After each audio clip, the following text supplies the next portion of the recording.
इस कार्यक्रम के पुण्यार्चक हैं भगवान नेमिनाथ दिगंबर जैन मंदिर, सुस दिगंबर जैन मंदिर समिति, अंतर्गत जैन संघ पुणे, JSP, ज्ञानोदय जैन सोसाइटी के सामने भगवान नेमिनाथ चौक, सुसगांव, पुणे।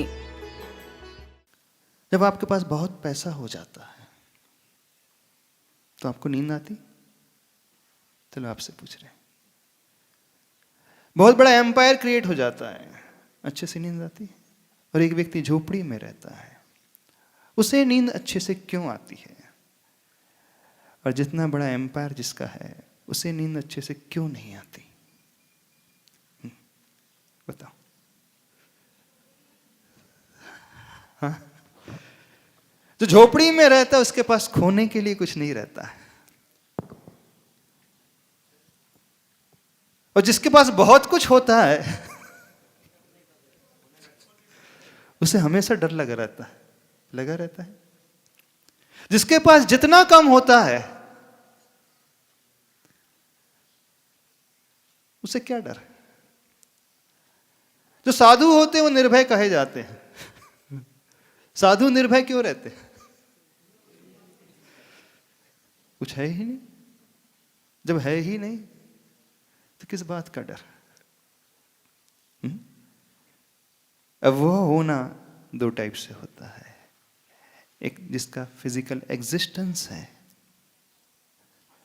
जो हमने प्राप्त कर लिया है उसका, और दूसरा जो हमारा मूर्छा भाव है, आसक्ति का भाव है, जिसके पाने की लालसा हमें से बनी रहती है। समझना, जब बहुत ज्यादा लालसा बनी रहती है तो एक डर यह सताते रहता है, मिलेगा कि नहीं, कब मिलेगा, उसी में। और जिसने प्राप्त कर लिया है उसे उसके खोने का डर रहता है।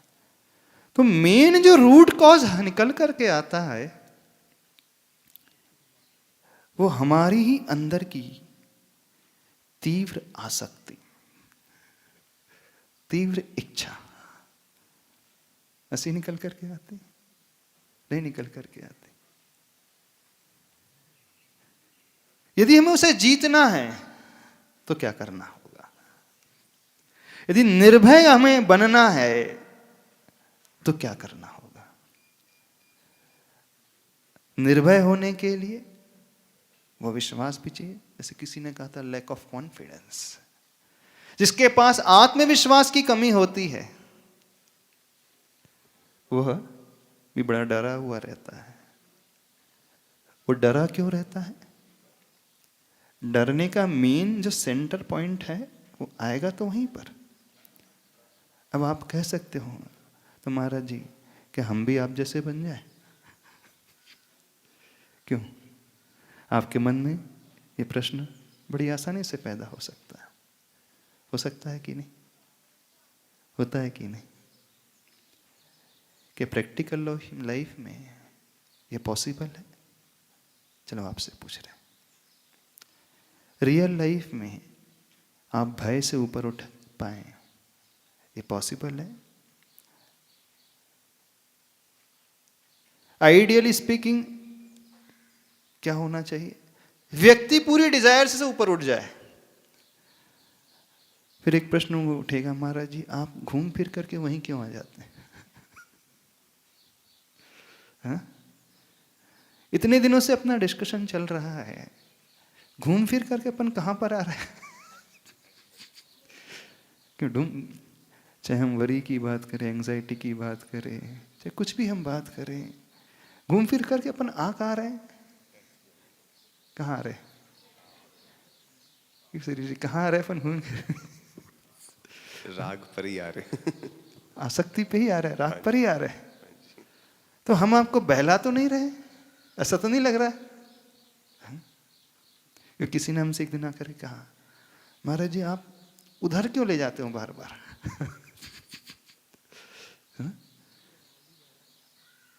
चाहे कुछ भी हो आप लेकर के वहीं पहुंच जाते हो। ऐसा होता है? ऐसा लग रहा है आप लोगों को? ऐसा लगता है?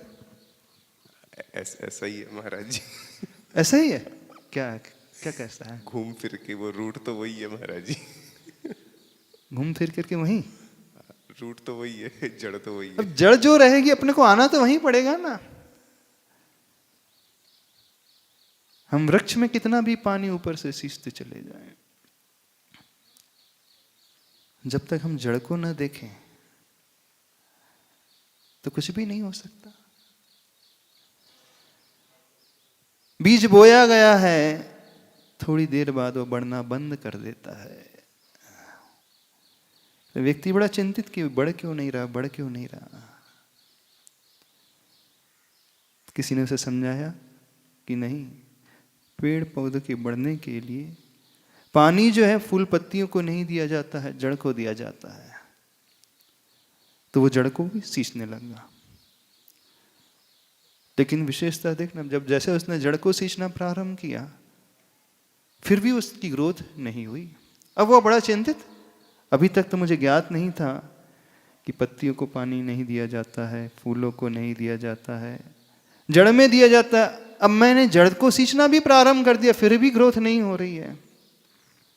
एक्सपर्ट के पास जाता है, क्या प्रॉब्लम है? बोले कैसा है? बोला थोड़ा सा देखना पड़ेगा, वो वृक्ष बढ़ क्यों नहीं रहा, वो पौधा जो है बढ़ क्यों नहीं रहा। थोड़ा सा चारों तरफ से मिट्टी अलग करता है और देखता क्या है, उसकी जड़ों में कुछ कीड़े लगे हुए थे। अब यह तो ज्ञात हो गया कि पानी जड़ में जाना चाहिए, लेकिन मात्र जड़ तक पानी पहुंच जाए ये भी सफिशिएंट नहीं होता। जड़ उसे, जो रूट है, उसे अब्जॉर्ब कर रही है कि नहीं, यह भी देखना बहुत जरूरी है। तो कीड़ा कहाँ लगा हुआ है? जहां है पहले उसे हटाना पड़ेगा। जब तक वह कीड़ा नहीं हटेगा तो वह पानी उस वृक्ष तक, पौधे तक पहुंचेगा ही नहीं। जैसे ही उसने उन कीड़ों को हटाया, अब जो पानी डालने लगा, अब वृक्ष की ग्रोथ बड़ी आसानी से होने लगी। तो हमें पहले यह समझना होगा कि हमारी जड़ों में कौन कौन से कीड़े लगे हुए हैं। कौन कौन से कीड़े लगे हैं? बहुत सारे। अब आप सभी लोग जानते हैं कि ऐसा होना चाहिए और ऐसा नहीं होना चाहिए, हमें यह नहीं करना, हमें यह करना है, और आप वैसा करने भी लगे, उस व्यक्ति की भांति आप सींचने भी लगे और जड़ को देखने भी लगे, लेकिन जड़ के कीड़े को भी देख नहीं पा रहे हैं। यदि हम भय से ऊपर उठना चाहते हैं तो हमें वहां तक, उसकी तह तक पहुंचना होगा। कहां हम अटक रहे हैं? बताइए, कहां अटक रहे हो आप? अब प्रैक्टिकल लाइफ में आप लोगों के साथ तो पूरा वैसा पॉसिबल है ही नहीं। देखो, वेरी रियलिस्टिक अपन समझने की कोशिश कर रहे हैं। हो सकता है?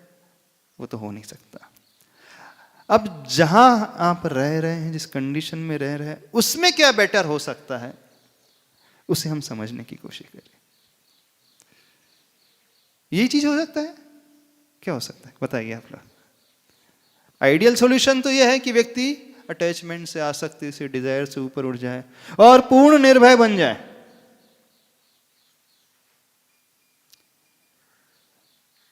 तो वो साधु बनना पड़ेगा उसे भी। और जो साधु बनकर के भी जो भयभीत रहता है, इसका अर्थ है कि वह भी कहीं ना कहीं अटक गया, उसकी जड़ में भी कहीं ना कहीं कीड़े लग गए। ये फैक्ट है। जो सब कुछ छोड़ करके भी भयभीत होने लगे, बिल्कुल वैसा ही होने लगा है, क्योंकि इफेक्ट दिखा रहा है, वो कॉज आ चुका है।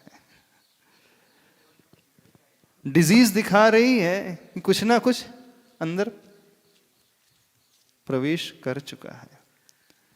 तो प्रैक्टिकल लाइफ में, जिसको आपकी डे टू डे लाइफ में, उसे आप कैसे बैलेंस बनाएं, अब हमें यह समझने की कोशिश करना है।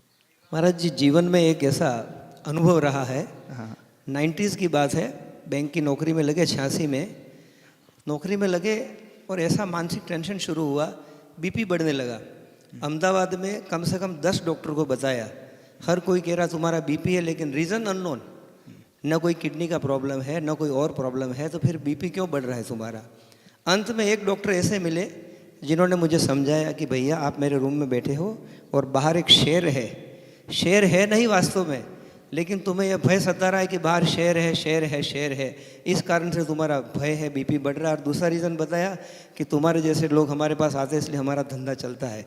तो उस समय कुछ दिमाग में हुआ कि वास्तव में कुछ नहीं। फिर भी महाराज जी जीवन भर 0.25 mg की गोली कम से कम 2010 तक खाता रहा, 20 साल तक। फिर पूना में जब आए तो अच्छे बड़े फिजिशियन को बताया तो उन्होंने कहा कि आपको कोई बीपी है ही नहीं, आप क्यों खा रहे हो? तो मतलब उनके कहने से मैंने गोली छोड़ी और बोला आप इमीडिएट छोड़ो। मैंने कहा डॉक्टर साहब धीरे धीरे छोड़ो। बोला नहीं इमीडिएट छोड़ो। उनके कहने से गोली छोड़ दी। आज तो कोई गोली नहीं, बीपी नॉर्मल है। तो किसी के कहने से मतलब अच्छे फिजिशियन, अच्छे विचारशील व्यक्ति के कहने पे भी भय निकल जाता है। ये जीवन में एक अनुभव किया है ना, बहुत अच्छा। हाँ, आप कुछ करते हैं? देखो, अपने को बैलेंस बनाना सीखना है। क्योंकि आपकी जो लाइफ है और आपका जो वर्क कल्चर है और जिस सोसाइटीज़ में आप रहते हैं, जिन लोगों के साथ रहते हैं, आपको पर्टिकुलर पर्सन टू पर्सन समझना पड़ेगा हम कहाँ फंस रहे हैं। महाराज जी नमस्ते। वैराग्य से अटैच रहने के लिए महाराज जी संसार से तो डरना पड़ेगा ना, संवेग भावना तो वही नहीं, वो अलग चीज़ हो गई। वो तो पॉजिटिव चीज़ है, बहुत अच्छी चीज़ है। संसार से डर करके जिसे वैराग्य आ जाए, दुखों से डर करके जिसका राग छूट जाए, वो तो बहुत अच्छी जो बात है। लेकिन जहाँ संसार में रहने वाले लोग और फंसते चले जाते हैं, अपन उसकी बात कर रहे हैं। भय दो टाइप के होते हैं, एक अच्छा भय और एक बुरा भय।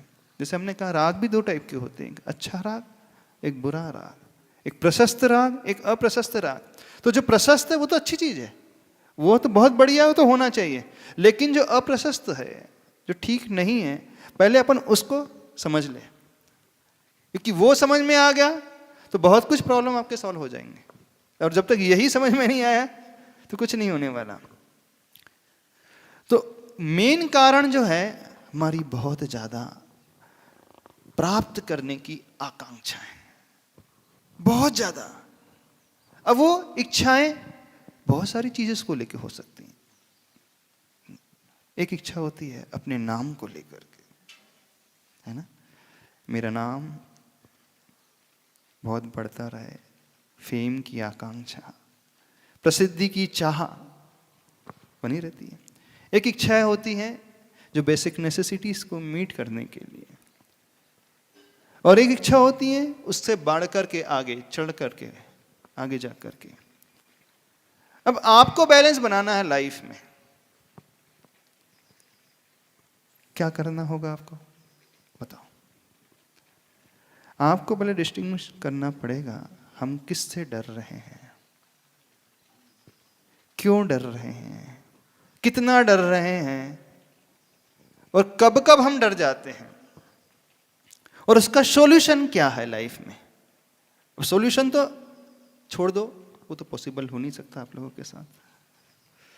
हो सकता है, किसी के साथ भी नहीं हो सकता, किसी के साथ भी नहीं होता। बस वो उसको मिनिमाइज कर सकता है, उसको मैनेज कर सकता है। तो यदि उसके मैनेजमेंट को अपन ने सीख लिया, आप लोगों ने सीख लिया, तो भी आपके लिए वो बहुत हेल्पफुल हो जाएगा। अब देखना, एक शुरुआत करते हैं एक एग्जाम्पल से। देखना, एक छोटा सा राज्य था, पॉपुलेशन बहुत कम थी, और उसकी जो आर्मी थी वो भी बड़ी छोटी थी। उस राज्य पे एक पड़ोसी राजा ने आक्रमण कर दिया, और जिसने आक्रमण किया वो बड़ा पावरफुल था, उसकी आर्मी भी बड़ी पावरफुल थी। और जिसकी आर्मी बड़ी छोटी सी थी, अब उन्हें पता चल रहा कि वो पड़ोसी राजा आ रहा है, अब सामना तो करना ही है। When flight is not the option, fight must be. जब ऊपर उठना ऑप्शन नहीं है, छोड़ना ऑप्शन है ही नहीं, तो फेस तो करना ही पड़ेगा। अब जो उनका कमांडर था बड़ा स्मार्ट था, बोले देखो 7-8 दिन में ऐसा माहौल बन सकता है कि पड़ोसी राजा हमारी बाउंड्री तक पहुंच जाए, अब हमें डट कर के मुकाबला करना है।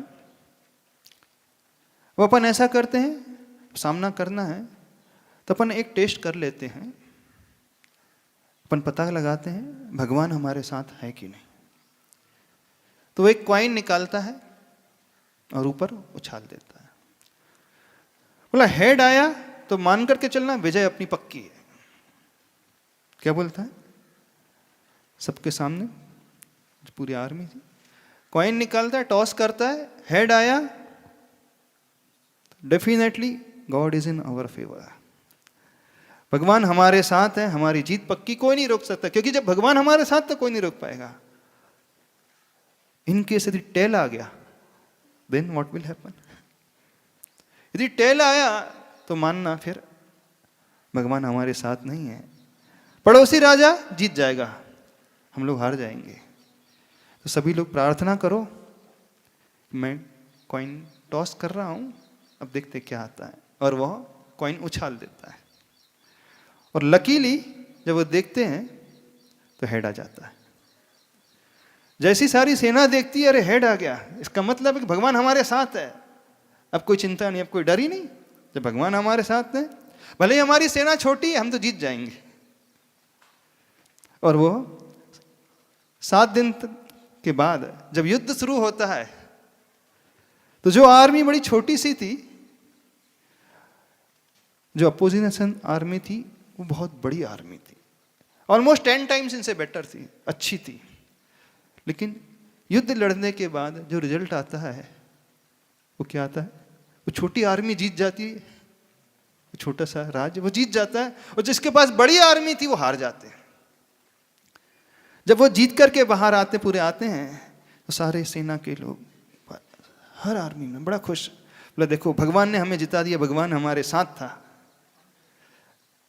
इस कारण हम बहुत अच्छे से जीत गए। छोटे होते हुए हम जीत गए, कम संख्या में होते हुए भी हम जीत गए। कमांडर उनकी बात सुन रहा था। फिर धीरे से कॉइन निकाल करके दिखाता है, फिर उछालता है, फिर हेड आ जाता है, फिर उछालता है, फिर हेड आता है, फिर उछालता है, फिर हेड आ जाता है। सारे लोग बोलते भगवान हमारे साथ हमेशा है। फिर वो धीरे से दिखाता है। इस कार्यक्रम के पुण्यार्जक हैं भगवान नेमिनाथ दिगंबर जैन मंदिर, सुस्त दिगंबर जैन मंदिर समिति, अंतर्गत जैन संघ पुणे, JSP, ज्ञानोदय जैन सोसाइटी के सामने भगवान नेमिनाथ चौक, सुसगांव, पुणे।